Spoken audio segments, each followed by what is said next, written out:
Sat at the dinner table in our house at the weekend, we were engaging in a friendly game of I Spy. I Spy with my little eye something beginning with RW. It took the kids ages to work out. They were looking around and out through the window. They were asking for clues. It was almost as fun as playing in the car when, by the time anyone has guessed, the thing you spied is at the side of the road 20 miles behind you. In this case, RW was red wine, of course. Now, partway through our game of I Spy, my son came up with an idea, something he thought would improve I Spy. He wanted to play I Have Spied with my little eye, which could be anything that you have ever seen in your life. This might fit the situation in the car a little better when things have passed you by, but it might be a bit tricky. I suggested we play I Have Never Spied with my little eye, where you have to think of something that you've never seen before. Unfortunately, I think in reality, neither of these games would work. They would both be far too difficult to play. It would be impossible to know what the other person was thinking. You could look and look and look and never see what it is that you are looking for. But maybe that's a good metaphor for life, because all too often in everyone's lives, we search for things, we search for something, but we don't really know what it is we're looking for. We're looking, we're not sure what it is we're looking for.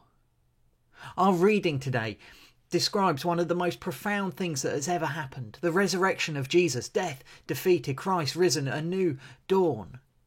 And in the midst of this story, we find Mary Magdalene as she encounters the risen Christ, but doesn't recognise him. She is looking, but she really doesn't know what she's looking for.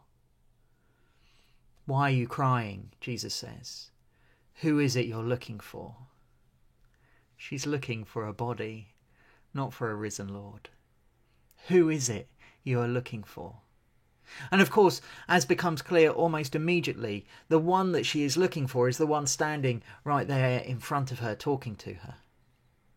I think that all of us are looking for something. We too often feel like something is missing, like we're playing a game of I Spy where the answer could be anything and we've no idea where to start. And so you have dating apps as people think that they can find what they're looking for in another person just by a glance at what they look like on a screen. Others pursue a career in the hope that success will make them satisfied. Some seek any means of making money at the cost of all else in the hope that money will be the thing that makes them feel whole.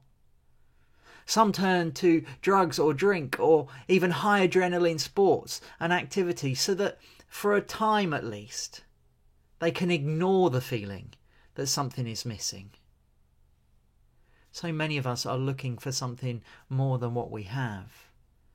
And I think that this really is because there's something missing in our lives. Human beings were designed to have a loving relationship with Father God and wonderful loving relationships with each other. And when we don't have these, we instinctively know that something's not right, that we are missing something. When we lack deep loving relationships with each other and with God, we go searching for that something somewhere else. We are like Mary in the garden, looking but not seeing. And like Mary, the only solution, the only thing that will really satisfy our search is the risen Jesus. Not that that will instantly make everything all right, but because of his death and resurrection, the risen Christ can set us on the path to being made whole. I don't know what you think you're looking for, what your friends or your family members might think that they are looking for, what they think they need. But I'm pretty sure that whatever you think you're looking for, whatever you think you need, the real answer, the only true answer, is Jesus.